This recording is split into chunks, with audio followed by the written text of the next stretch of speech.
हिंदी में यूपीएससी की तैयारी से संबंधित प्रोग्राम्स को देखने के लिए सब्सक्राइब करें स्टडी IQ-IAS हिंदी। नमस्कार, बहुत बहुत स्वागत है आप सभी का स्टडी IQ-IAS हिंदी में। मेरा नाम है अतुल जैन।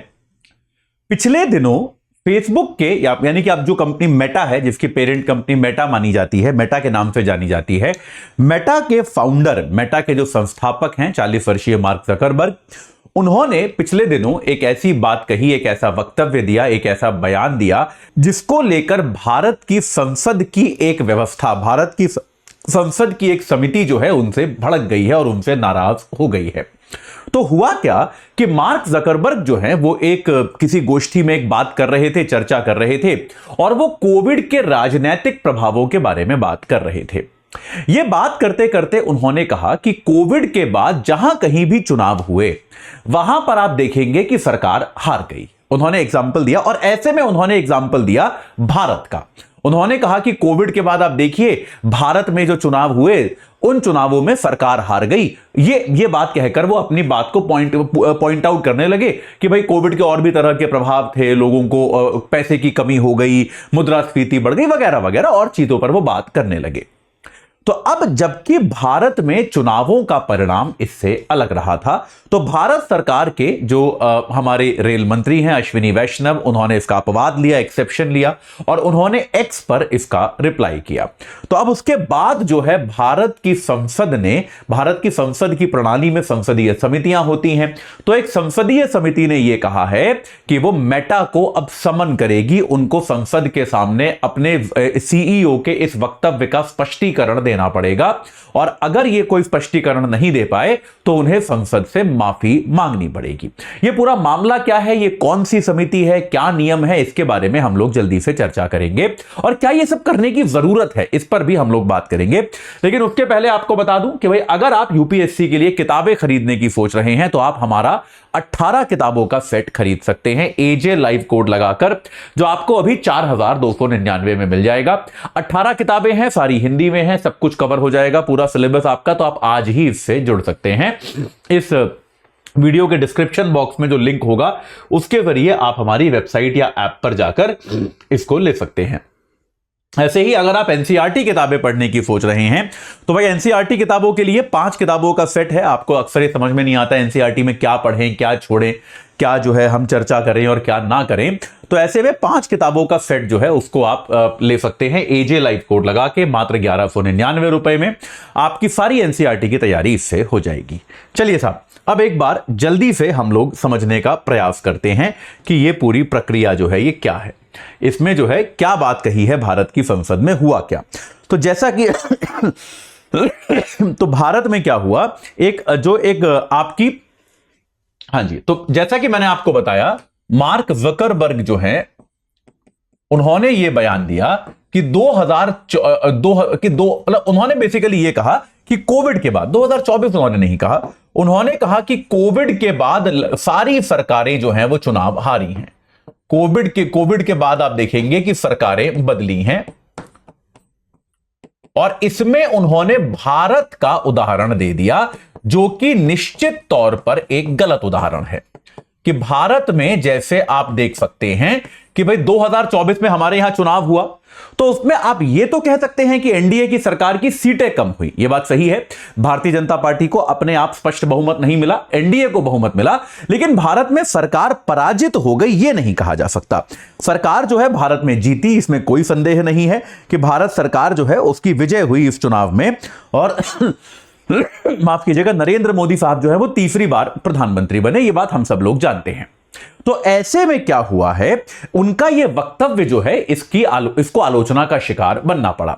आमतौर पे इसको आलोचना करके छोड़ा भी जा सकता था, जैसे भारत सरकार के जो रेल मंत्री हैं अश्विनी वैष्णव साहब, वो सिर्फ रेल मंत्री नहीं है, वो भारत के इंफॉर्मेशन टेक्नोलॉजी मिनिस्टर भी हैं। तो उन्होंने इस वक्तव्य की आलोचना की। उन्होंने कहा कि ये गलत सूचना है, गलत जानकारी फैलाना है। भारत में 2024 में हमने चुनाव किया जिसमें पूरा एकदम फ्री एंड फेयर चुनाव हुआ, बहुत बड़ी संख्या में लोगों ने वोट दिया, और उस वोट देने के कारण, जैसे उन्होंने लिखा कि as the world's largest democracy, मैं आपको उनका वक्तव्य पढ़ के सुना रहा हूं, as the world's largest democracy India conducted the 2024 elections with over 640 million voters, कि सब दुनिया की सबसे बड़ी लोकतंत्र है हमने 64 करोड़ वोटरों के साथ जो है अपना चुनाव कराया। People of India reaffirmed their trust in NDA led by PM Narendra Modi leadership. ठीक है, कि भारत के लोगों ने प्रधानमंत्री नरेंद्र मोदी के नेतृत्व वाले जो एक एनडीए है उसमें अपना भरोसा फिर से जताया।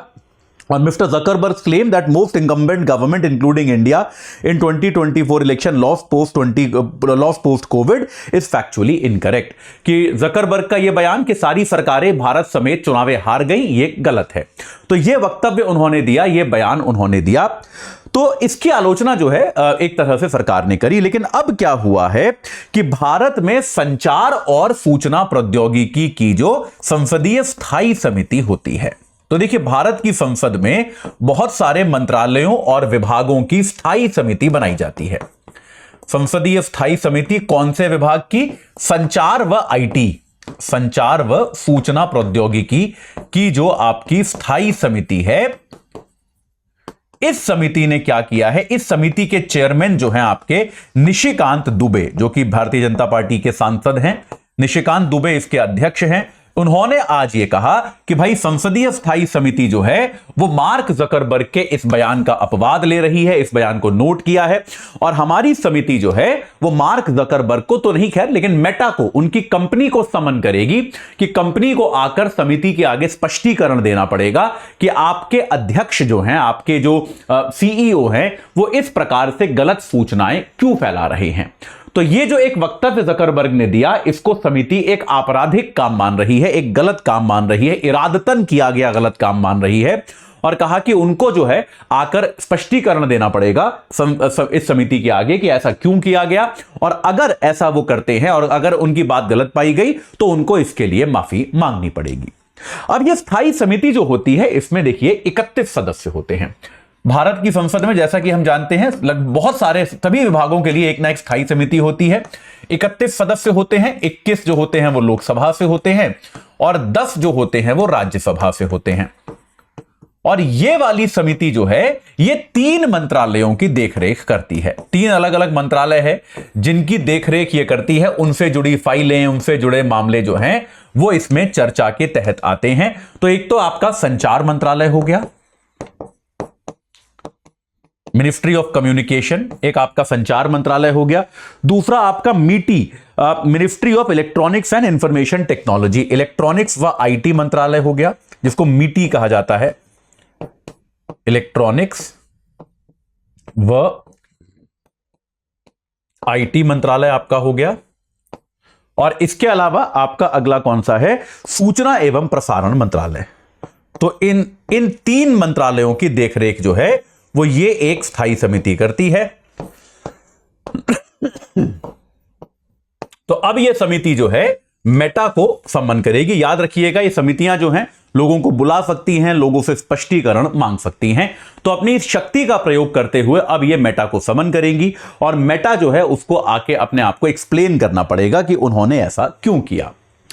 मेरे विचार में शायद मार्क जकरबर्ग के कहने का मतलब यह था कि भारत सरकार जो है, नरेंद्र मोदी की सरकार जो है या एनडीए की सरकार जो है वो चुनाव हारी नहीं, ये बात तो सबको पता है, लेकिन शक्ति जो है उसकी थोड़ी सी कम हुई। जिस तरह का परिणाम वो अपेक्षा कर रही थी उस तरह का परिणाम उनको नहीं मिला। ये बात तो हम सबको माननी पड़ेगी। 2024 का चुनाव हम सबने देखा और आमतौर पर जिस तरह के परिणाम की बात की जा रही थी प्रधानमंत्री मोदी और एनडीए के पक्ष में, उस तरीके का परिणाम नहीं आया।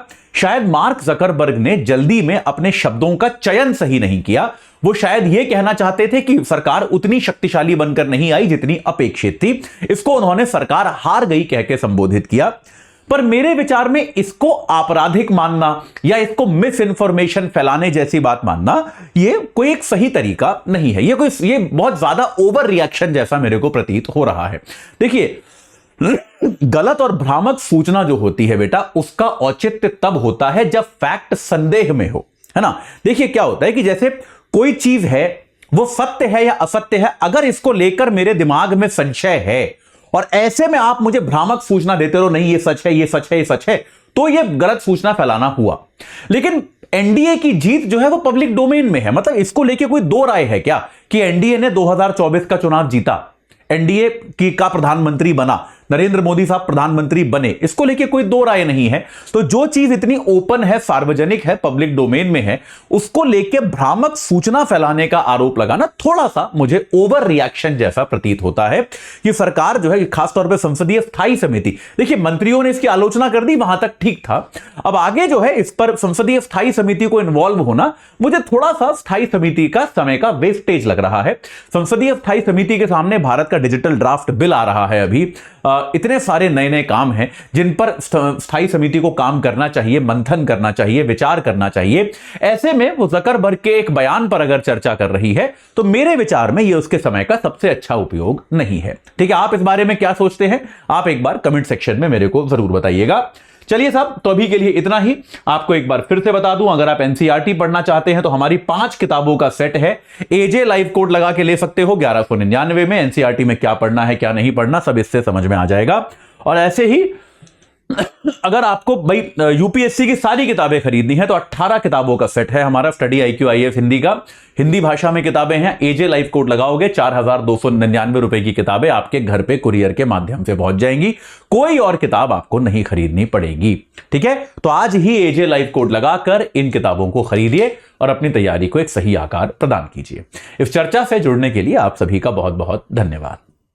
हिंदी में यूपीएससी की तैयारी से संबंधित प्रोग्राम्स को देखने के लिए सब्सक्राइब करें स्टडी IQ IAS हिंदी।